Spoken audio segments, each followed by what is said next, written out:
Raised Rowdy. All right, guys, welcome to the Raised Rowdy Podcast. I'm Nicky T. And I'm Kurt Ozan. And we have a very special guest, Mr. Sean Stemaly, here back with us. What's up? What's up, man? Ozan, that's how you say it. Yeah. Uh-huh. We were wondering how. I was Yeah, like, I'm pretty sure it's Ozan. Ozan or. I'm just happy you guys are talking about me. Yeah. Hey, that's what it's all about. What up, dog? Look at Sean. He has a watch on, too. Yeah, hey, watch Yeah. friends. Yeah, I'm not I me only, today, but I only wear it whenever I'm on a camera. Yeah. That's pretty much it. Hell yeah. Kurt's been... How long have you been a watch guy now?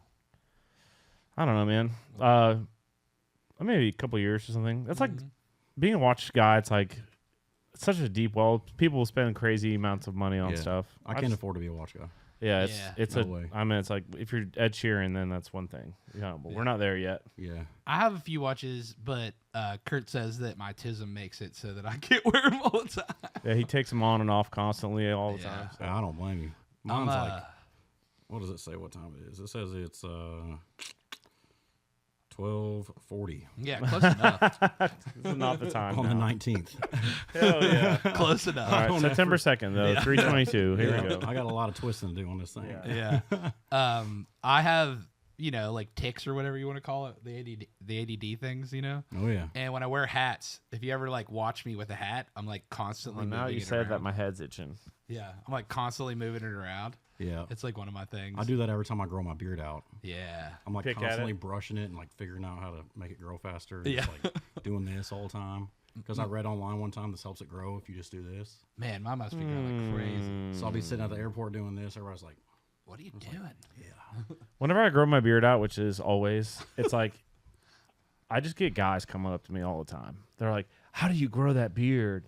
I'm like, "You just don't shave. That's how it works, really." Yeah. Like I don't know what to say. It's not like chicks that come up to me. It's like guys. it's easy once you get past the itchy part. Like Yeah. at first when you first start growing it, it's like itchy. But you've had a beard. I've never seen you without one. It's been a minute, yeah. Yeah. Yeah. Man, I don't know if I ever have either, honestly. It's probably been like 2014 or something. Or Yeah. I was like, had a couple beers, came home from the bar, and like with the trim it, and Don't do that. yeah, we don't do that anymore. I don't blame you. I couldn't grow mine until I was like 30. So Me neither. once I was like, I'm like, all right, that's it. We're all grown men in here now. Yeah. Yeah. I always said I was going to wait till I was like around 30 to actually try. Yeah. Because I was just trying to look young before that. for this Looking music good, bro. thing. Thank you, Yeah. man. Dude, Thank looking big too, by the way. you. Well, that's what happens whenever you marry somebody that's a good cook. Yeah. Golly. She got that protein for you. Man, I'll tell you what, sourdough bread every day and whatnot. How about all that? Love that. Yeah. Kurt's been on his fitness jersey. Yeah, journey recently. yeah. Nick's like, you want to eat lunch or do you want to eat your macros or whatever? Like, it's like I have a bag of macros at the house that I eat, He's like, it's like tofu and then beans and shit. What do you got? Some sort of shake over there? What's that? It's just a shaker cup. Yeah. just a cup. Just with hydration stuff. Oh, in it. gotcha. My wife makes me take. Hell yeah. Because she knows I don't drink enough water. You know, the gallon a day type thing. Yeah, that's important, man. That's what they say. It is important. We had one of our video guys was a gallon of milk a day guy. Oh, Gallon of milk. Yeah, that's like people do that to bulk up. It's like thousands and thousands of calories of milk. It's so crazy. Yeah, it's haggard, bro. I think I'd foul my handles. Yeah. I'd foul my handles for sure. I don't know what I would do. The only good one is A2 milk. That's that Jesus milk. Yeah. Yeah, that's that good stuff. Jesus milk. Yeah. What is that? I don't know. I read this thing on Instagram that was talking about it, and it was Best like, place to get your fitness. this is the closest thing to what Jesus would have drank, and I've just been calling it Jesus milk ever since. Hell Oh yeah. boy, we It gotta has get, way less sugar. Yeah. I remember when I was a kid watching my dad drink milk all the time and thinking like, what's going on? And then when I got older, he was like, that's for my heartburn. I was like, oh. So instead of Tums, he would drink milk. And I was like, adults just drink What milk about all the both? time. Yeah, What yeah. about both? Yeah, he was like, I just drink milk because like all the sauces give me heartburn. And I was like, oh. you Yeah. ain't getting old, bro. Fucking sucks. It's not the best, but it's better than the alternative. All you that know? food up there in Pennsylvania, probably. Yeah, yeah. All them. What do y'all got? What's like the Pittsburgh special? The sandwich is Permani sandwich. Permani? Yeah, which is I've never heard of it. It is like Italian white bread, meat of choice, French fries on the sandwich, coleslaw without all No the wonder he sloppiness. had heartburn, bro. Yeah, dude. That's haggard. Yeah. Coleslaw and and then then what? Italian bread. Coleslaw and fries on a sandwich. On the sandwich. So it's basically the I whole ain't meal never heard of nothing like that. on a sandwich. That is It's- wild. Here's what I'll say about Permanis. Permanis is good when you have drank a lot the night of and you're going like late time to get it. That's know? everything, though. Right. Exactly. Denny's tastes good at that time. Yeah. That's what I'm like. We're taking actually Burrill up to Pittsburgh this weekend. We're leaving tomorrow. And it's going to be his first time in Pittsburgh. I thought he was from there, too. No, he's from New York. Oh, Yeah. even farther. Yep. So he's like, I can't wait to get a Permani sandwich. I'm like, I don't know if you're going to love it, bro. I mean, You I gotta would, do it once. Yeah, I yeah. eat weird stuff, so I probably like that. Like, Yeah. I like mixing stuff together. It is good. It's just not like when you go and you get like chicken parm from somewhere that's known for chicken parm, or like you get pizza from New York. Yeah. It's really, really good.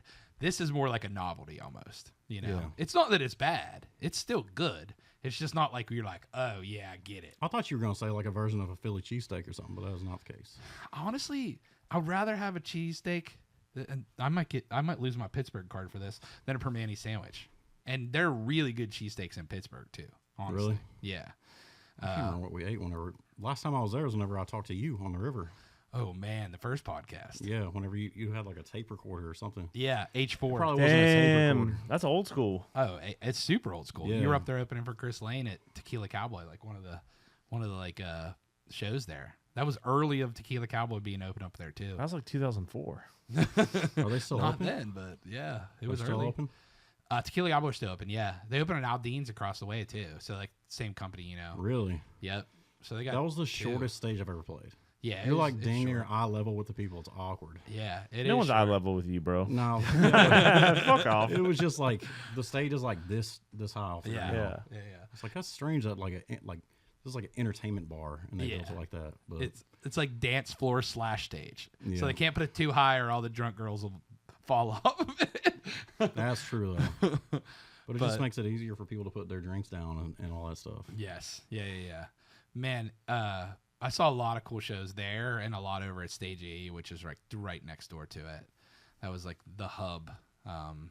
You'd go to Stage AE and then you'd go to Tequila Cowboy after, or like you'd go to Tequila Cowboy when they'd have shows like what you guys had. Yeah. Where it was like, not just a cover band and stuff, but it's fun having that in Pittsburgh. We're actually going to be going to a Pirates game, so I'll probably Nice. stop in and show that to Brill too. Yeah. Like here's like our version of the two Broadway bars. Are you a Pirates fan? I wasn't the biggest baseball fan, honestly. I was more like Steelers, Yeah. Penguins hockey, and then Pitt football. So I'd say Pirates were probably my fourth in town out of You four. chose hockey over baseball in Man, America? I'll tell you what, the Penguins are really good at hockey. Yeah. So like when I was a kid, Mary Lemieux was on the team, and he was the best player in the I league. don't know who then. that is. Yeah, same. So don't Mary know. Lemieux. I know Gretzky. At that time, he That's was about like it. it was Gretzky, Lemieux. So like Gretzky was the guy that scored more goals. He was smaller. Lemieux was like the natural freak athlete guy that like got injured more often, and but he was also elite. Like when he's for 10 years, he was best player in the league, kind of vibe, So that growing up as a kid, it was like the best player in the league played for your team. You were like, okay, and That's my definitely brothers. like a northern thing. Like y'all are into hockey. Mhm, for sure. Yeah, it was cold enough that you could play hockey there. You Yeah. know, in Outside. Pittsburgh. That's what I'm saying. Technically, you can play anywhere, I guess. Yeah, absolutely. I never played ice hockey because we didn't have a rink like growing up, but I played deck hockey, and my older brothers did too. What is that? So it's basically just instead of you're on ice, you're just on like a plastic thing. Deck hockey. Yeah, and so you're just running instead of skating. Okay. So you were getting So like soccer with a stick. exactly. Yeah. Got you. Yeah. If you played soccer but had your gear on for hockey. So Wow. yeah, just You a still ran- check each other? Oh yeah, I was a goon because I was little. Okay, so now it's like football, kind of. Never mind. Gooner. Yeah. No, yeah, hex the soccer thing. It's like football with a I was stick. I was in 7th grade when I played, and my brother was in 9th grade, so we played on his team. So I was significantly smaller than everyone else on the team, so the refs just wouldn't call penalties on me. So the goalie would be like, "Nick, clear the crease," and I'd just go over and then just whack the dude in the shin with the stick, and I'm like, I don't know, a foot smaller than them. So they were like, whatever, and then the guy that I was hacking in the leg with the stick would like toss me, and then they'd give him a penalty. It was somebody fun, told though. me to clear the crease, I wouldn't know what to think of that. I don't know what that means. Yeah. I'd be like, You're like, that's a strange thing to yeah, say. that could be crazy. Yeah, but sports were, I mean, of course, in Pittsburgh, just a big part of life. Yeah. I'm sure it's like that everywhere, you know. Kentucky basketball. Yeah, Yeah. That's about it. yeah, They're not even, I mean, they're not great anymore. yeah. But, But I'm sure growing up, that was oh, yeah. big, That was big. And Indiana basketball, too. for sure. But You had to have played football or something growing up, right? not really. I played baseball. Baseball. Oh, that's right. I knew that. Yeah. Yeah. There's a lot of country singers that played baseball. Jameson Rogers played. Brett Young was a pitcher. Was he really? I didn't know. Yeah. Yeah. And someone else, too. I forget who else. But there's sort of a... Jordan That's a Walker, tall pitcher. Yeah. What did you play? First base. First Third base. base. Yeah, Hit them dingers. Yeah. Yeah. I was first whenever I got, like, big. mm-hmm. I was, like, 260-something pounds Hell freshman yeah. year, high school. Damn, that's fucking huge, bro. Yeah. My mom's a great cook. So, Hey, you got to keep him around, you know. yeah. I know. How tall were you back then? As a freshman in high school? Yeah. Like 6'1". Yeah, still real big. Yeah, I guess. Yeah, I've always been like a little bit bigger. I like grew steadily. I wasn't one of those kids that like grew in Stemaly. 8th grade. Exactly. Exactly. And All right. Those kids that grew like in like 7th and 8th grade, Yeah. and they were like big this, big that, like Big Mike. There was a dude on at school named Big Mike, Oh yeah. and he was like 6'2". But by the end of high school, Everybody was that. When did you get into playing music? I started singing whenever I was 19 or 20, and I didn't pick up a guitar until about 23. Yeah. So, I was like, gonna in say. college or... I didn't go to college. Oh, yeah. Yeah. No. College age. My plan was to be on a tractor my whole life, but I didn't I knew that I could sing a little bit. There's a difference between being able to sing and making a living out of it. It True. was completely Absolutely. unrealistic. Nobody where I'm from does this. Right. So Yeah, it's I was just totally like, different okay, like I guess I can do it, but I'm not really gonna make anything out of it. So it'll Yeah. just be like a thing. A hobby. And So, then a buddy Yeah, of how did mine- it go from that to where you're at now? A buddy of mine named Austin Peckham asked me to come to Nashville and like check out the songwriting scene. And I had never been to Nashville, even though I grew up 2.5 hours from here. And That's crazy. yeah, I didn't really travel that much. I just worked all the time.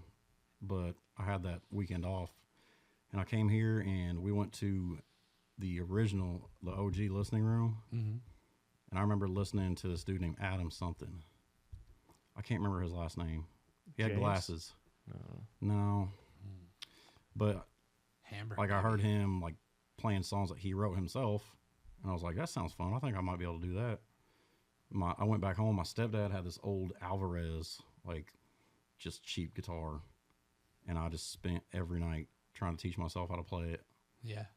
till my fingers would bleed. I knew I had to like get them calloused or whatever. Yeah. So I'd spend all night doing that, and then get up at 5 a.m. to work every day, and then spend all night doing that again. And before I knew it, it was 8 months into that stuff, and I was just like, man, I got to choose something here, like, because I can't keep doing both. I was like, I'm 23 years old, I might as well try it. And it was the scariest thing I've ever done, telling my grandpa I was leaving, because I was supposed to take over the family business and stuff. Yeah. But yeah, took the jump. I've been here ever since. Yeah. Man, I remember when you got to town, and honestly, the buzz like came quick, you know, and like Georgia, I remember everybody talking about that song like right when it came out. Yeah, I didn't even like it whenever I wrote it. That's how all my like successful, like in my eyes, songs Yeah. have done. Like I don't like them at first. It's a weird thing. Yeah, we recorded that. My old manager, like we recorded it in his spare bedroom in his house. We spent $600 on it. Yeah. It was like half the money I had left in my bank account. It's crazy Yeah. how that all goes sometimes. I know, man. But that's the song that did it, though. Yeah, it started the pub journey. deal and record deal and all that stuff. Yeah. We played one showcase in Nashville. Crazy. I was fortunate with that stuff. But whenever I first moved here, I was told that your network is your net worth. So I just networked like a son of it. You know, just like every Monday and Tuesday, go out. It took a while to get adjusted to that, the Monday and Tuesday thing. Yeah. Yeah. I still feel that. Like, I mean, I'm old now, so I don't count nearly as much, but we have too many events. We're actually like kind of taking the number of events we do down, which is going to be great. Really? Yeah. Like a quality over Yeah. or quantity or quality over quantity thing. Exactly. Yeah. That's smart. Yeah, man. I think it's the right move for us, and it's going to be a great thing. And it builds like more like, exclusivity. You know what I'm saying? Like whenever it's only every once in a while instead of like every week. Yeah. Yep. So we're excited for that, but I mean, some of our first and most successful events have had you on it. I mean, you were on one of our first writers' rounds. I think I had you play before I was even in town, like on a pop-up that we did. Yeah. And then we had you play like our first Whiskey Jam takeover too. Or no, second Whiskey Jam takeover. Whenever it was still at Winners. Yeah. Yep. Oh yeah, okay, yeah. Yep. That seems like a lifetime ago. It kind of was, bro. Like, but it really wasn't like crazy. What was it? 4 years ago? 5 years ago? Was that 6 years pre-COVID? ago? Yeah, it was pre-COVID. So right 6 before years. COVID. Yeah, 6 years ago. It's crazy how fast time goes, but it really also does, dude. After you get like late 20s, it just starts like flying. rolling. Yeah. Totally. I would like to say that I had more memories of my late 20s, but I don't have a lot of them. Yeah, me too. Yeah, no shit. Me too. It happens, but I did a lot of cool things and I don't even remember them. yeah, it's crazy. Well, man, like that's part of the journey too, I think, is like figuring out what you're passionate about and what you want to make out of your life. You know what I mean? And the decisions that you make from there forward are the ones that really matter. Yeah. You know? Honestly. I was always like not the same as everybody where I'm from. Yeah. I just had to figure it out a little bit. Yeah. I would have never guessed it would be singing. Yeah. Ever. That's like, how it works Nobody in my sometimes. family does it. Like I didn't have a background with it or anything. I just loved music. Like I grew up on classic rock and then I started buying my own CDs at Coconuts, like Stained and Linkin Park and POD, stuff like that. Hell yeah. I grew up on more rock than anything, and then I got into country when I was like 16 or so, and then kind of just Go from there. yeah. Well, I can tell you this, like from even the early days, like your performances on stage seemed like you'd been doing it forever when I got to see stuff. Thank you, man. Whether that's acoustic or it's, the full band set, I feel like you thrive in as well, It's fun to me. Yeah. I just have a good time with it. Like the nerves come more from like stuff like in this manner than they do on a stage. Yeah. Like singing music is just like fun. Yeah. No doubt, man. I love being on stage if I'm prepared. You're on the big stages too, the Yeah. really Yeah. big ones. Crazy ones. Yeah. You got some shows coming up or anything you want Just here and there. to? Yeah. Just stuff that makes sense we take and Go from there. yeah. I'm kind of in like a writing mode Yeah. right now. And I'm doing this independently, so I only want to take on so much. Yep. I'm also trying to navigate the whole being married while doing it thing. Absolutely. Like It's a different game. Congrats, man. thank you, Yeah. man. Yeah, I'm trying to navigate like how to be gone a lot, if that makes sense. How much do you want to be on the road? And, Yeah. how long in a row do you want to be gone in a row If it was up for? to me, I'd be on the road just about every weekend, but like Yeah. with a big team and bus and stuff Yeah, like yeah. that. Like, but we're still grinding it out Dude, that's what in the it's stages about. before that. Yeah. So, Well, I mean, let's talk about the music that you released recently, and then we'll get into some new stuff coming down the line as well. So you got "Need Yours," which is one of the newest singles. Why don't we touch on that a little bit? I wrote that song on my first writer's retreat, like early 2019, Yeah. in Florida somewhere. I don't even remember where it was exactly. It was on a beach in Florida. That's all I know. I mean, that's pretty good. Yeah. And I just like I've had it in my catalog forever, and I just like never related enough to it because I drank. The song's about like not needing all that stuff, but needing a girl. Yeah. And I just never related to it enough Yeah. to cut it. And then after I quit drinking alcohol, I related to it. So, Yeah. and that's whenever I met my wife. So I was like, this fits now, But at the time, it was just a made up story. It's like I was almost like manifesting something accidentally. I don't know. That happens more than you'd think. We hear people literally earlier today Yeah. talk about that as well. Yeah. So, It's a thing, man. I have a couple songs like that where I talk about sobriety, and I definitely was not sober at the time. yeah. Like, far from it. Yeah. But Yeah, it's a cool one, man. I had a good time recording it. It turned out pretty good. How's sobriety been for you, man? Like, I know you've been on that journey now for a while. Has it been challenging, or has it been like easier than you thought, or somewhere in between? I'd say it's more challenging. It was very challenging at first mentally, like, because I drank a lot of alcohol. I'm Yeah. talking like, I quit for a reason Yeah. because I had to, or else I'd probably die. I'd probably been dead by now, honestly. But it's more like tough at this point on a social standpoint Yeah. because like this town and this industry like revolves around that. So It is tough. whenever you give up alcohol, you stop getting invited to stuff and like this and that. And at first I was bothered by it, but now I'm just like, I never found my peace doing that anyways. Yeah. I spend most of my free time now like in the woods and on the rivers and stuff. Yeah, and realistically, dude, like that's where you spent it in your early days before you were in town and stuff Yeah. anyway. You know? Yeah, So it's kind of back to your roots. I needed it out of my life.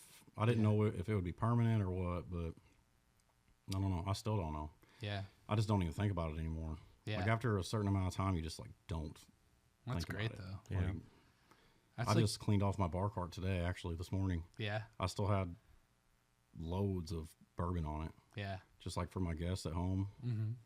I just cleaned it off today. It's funny that you asked that. Peace. Yeah. Yeah. Well, I kept, because there's a lot of like $300 bottles. Yeah. I still like, I put them in a closet. Yeah. I'll just give them away as gifts. Yeah. You know, You're like, hey, you might want this, you know? nothing wrong with some re-gifting, you know? Yeah. I'm pretty sure those are all Yeah, gifts. yeah. Oh, those people would absolutely love that. Yeah. You know? And Ashley McBride just opened her bar, Redemption. That's like the 5th floor of Eric Church's bar.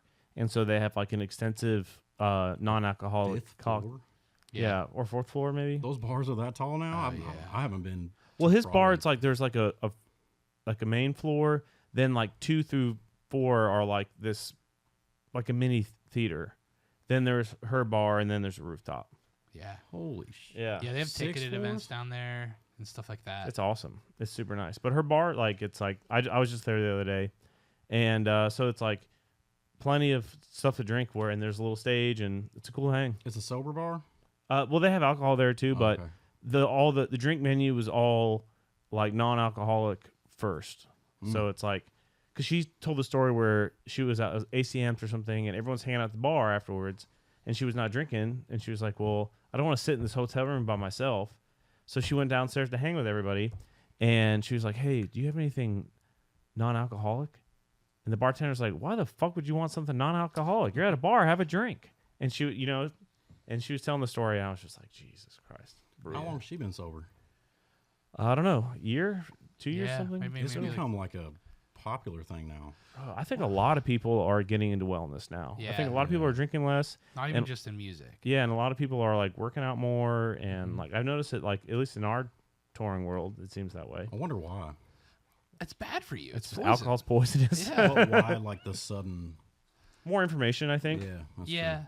I think more information, and I think culturally, the younger generation is like, why are we doing that? It's so expensive. Money. It's like on 21 Jump Street whenever he's got the like really dope muscle car. Yeah. And he pulls into the high school and it's like everybody's like, dude, you're not saving gas, man. Like, Yeah. you're Yeah, polluting the totally. earth. Yeah, you're Yeah. killing the environment. Yeah.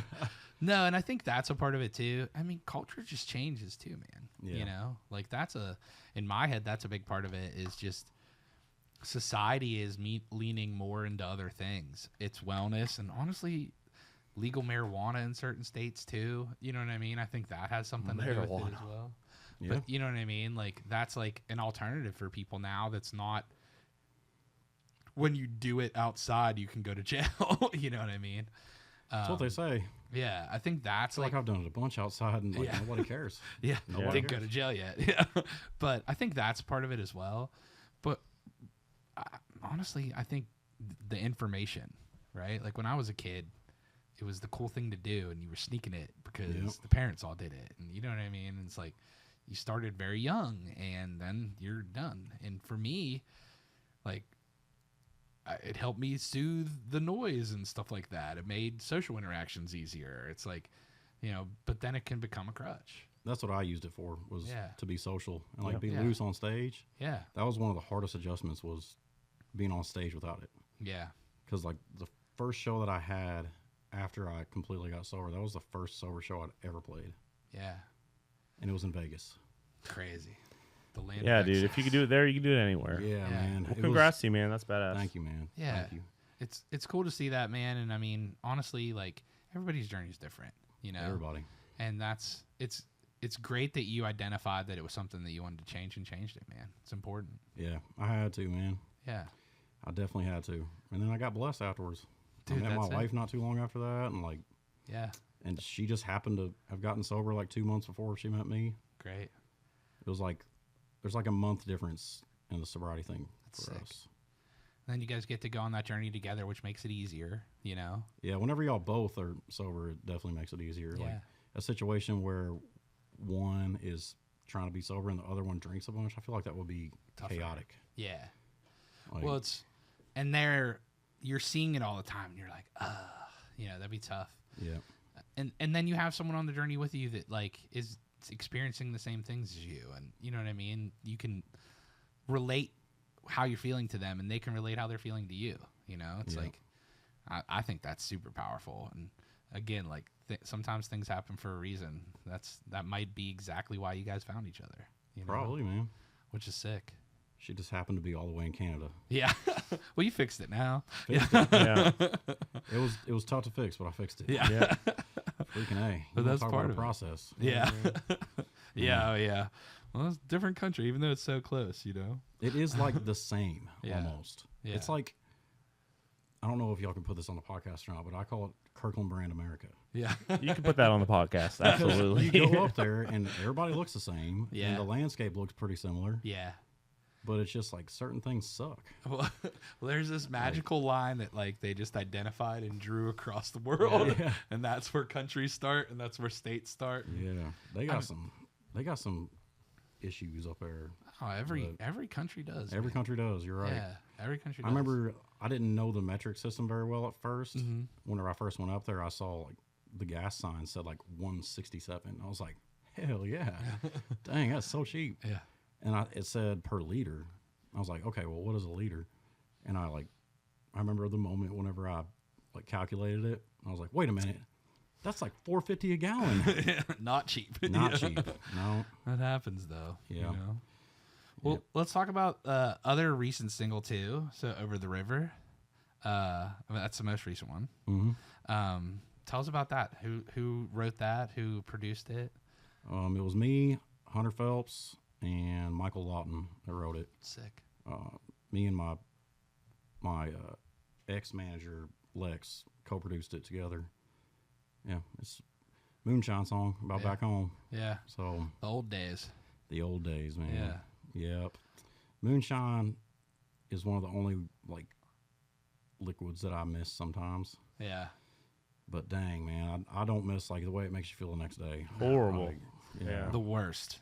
yeah. One of Luke's first singles was Moonshine, and like so I people, remember that. yeah, and so people would always bring Moonshine on the bus and stuff like that, and it'll get you fucked up. That gets dangerous quick. Yeah, no I remember doubt. listening to that song in a tractor, like before I ever started That's on writing or brand. anything. Yeah. Yeah, that was a good one. I remember watching him on Vine. He had like a ponytail, I think, right? Yeah. Like Yeah, longer probably. hair, probably. Yeah. It was like a ponytail coming out of his hat. Y'all remember that? I don't know. He had like a few thousand followers whenever I first found him Yeah. on Vine. Because I Yeah. used to like scroll through Vine all the dang time. Because it's Maybe only he had the 6-second longer. videos. Yeah. Yeah. And he was making those 6-second videos, and everybody was like blowing up on him. Popping. Yeah. I was like, this dude can sing, man. Like, and back then it was more about a lot about looks in the industry. I was like, man, he's Mm-hmm. got the voice, but I don't know if he's got the looks. Because I mean, I didn't know how the industry worked back then, but I was like, I think you probably have to have a look. The industry didn't know how the industry worked back then. They Yeah. thought it worked one way, and then he came around. Well, I Yeah. remember. he changed the game in a good yeah. way, man. Yeah, like, totally. where it's 100%. about talent Yeah. more than anything else. Like I don't know if it permanently changed it to that, but he made it like more possible. Yeah, he to set do a like that. precedent. Yeah. Dude, I think it's all swings. This whole industry, all music comes back and circles back around. You know, we're seeing the 90s traditional revolution kind of coming back. You know what I mean? Like, Yeah. we're seeing rock and roll music start to kind of like toss up a little bit more. Yeah, all these like old, I guess not old, like bands that we grew up on. Yep. Are coming back and making music again. Yeah, which is cool. I noticed that the other day. I was talking to Sasha about it. I was like, "Is this a new record from 10 years? Yeah, They haven't released music in like 10 years. 20 years. Yeah. Like, Yeah, and it's pretty good. yeah, it's cool, man. And Papa it's like, Roach is strong now. Like, yep, Yeah, they have a song like Carrie Underwood or something. I was like, what? so wild. yeah, I don't know what happened there, but I'm glad it happened. But I wish like System of a Down would start making more Same, bro. music and stuff. They're sick. Yeah, They're sick. That was They're one of my favorite bands growing up. Yeah, same. And then when I think about Sean Stemaly, I mean, just you as a person as well as like songs that have kind of like defined the brand. Z71 is right there, man. Yep. And I know there's some fun stuff coming up with that. Why don't we talk a little bit about that? So I finally got the opportunity to re-record it, Yeah, and I was like, well, this hasn't really been done in country a whole lot, like re-recording songs, but I'm still gonna do it yeah, just because it would be nice, like, to see what we could do with it and to own the masters as well. yeah. So we made 3 different versions of it, and we're gonna release it on October 3rd, I think now. Sick. So I'm excited about it, man. One of the versions I'm especially really excited about. Break down the versions for us. So there's the OG version, just like my version of like co-producing what I thought I think it should sound like.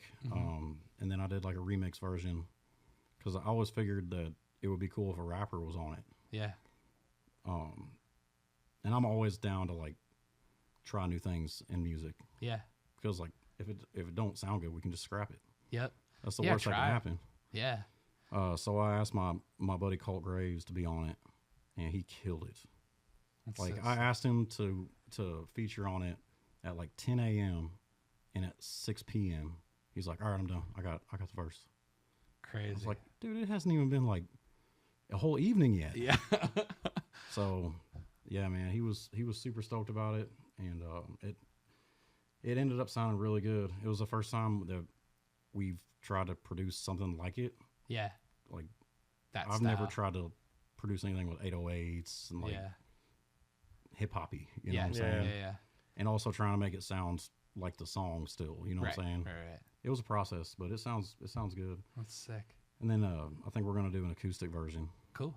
Yeah, we did a garage series a few years ago of like the original song, and it was like an acoustic version of it, but it was live recorded. Yeah, And ever since then, people have been like, why can't you put this out? Like, is this on iTunes? Blah blah. So I figured I'd give them that. I love But that. yeah, it's just kind of that song is like I don't even know what the word is for it. It's a huge part of my career. Oh yeah.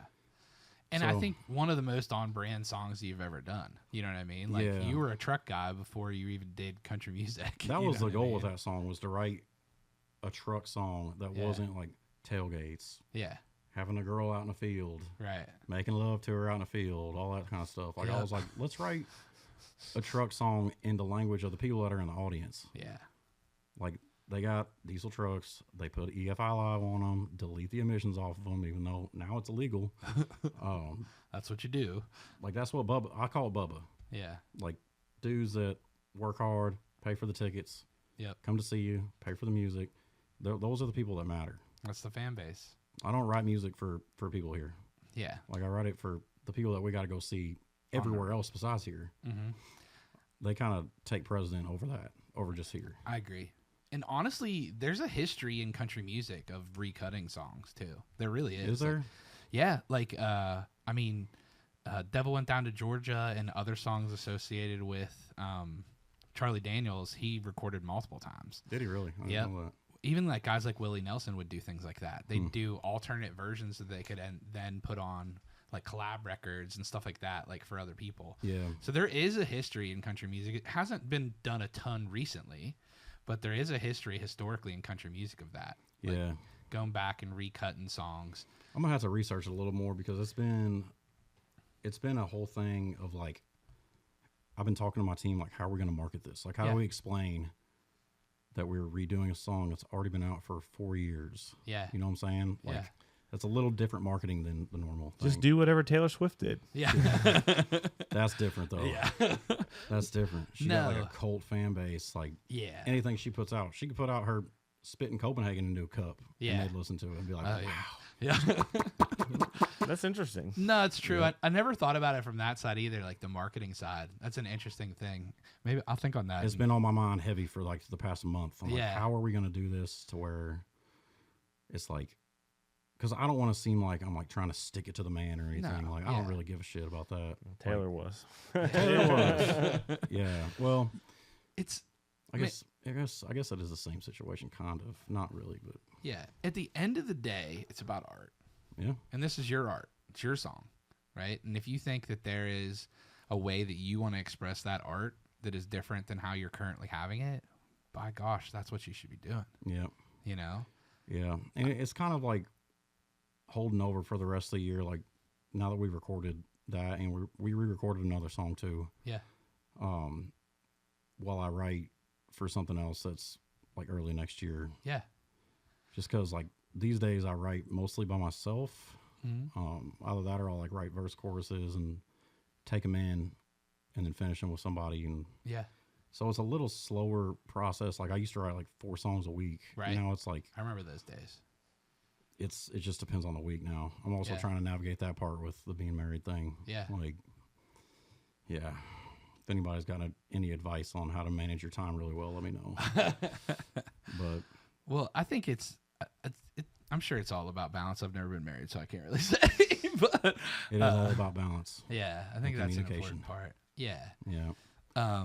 But in my head, the re-recording, it's been done historically, and it's cool to have another expression. And in my mind, I'm like, if this person now finds you, if they weren't a Sean Stemaly fan before, and now through shows or through your next project that comes after it, if they come to your catalog and hear it, now they can hear it, and they can hear it the way that you had decided that is the way you want to present it, you know?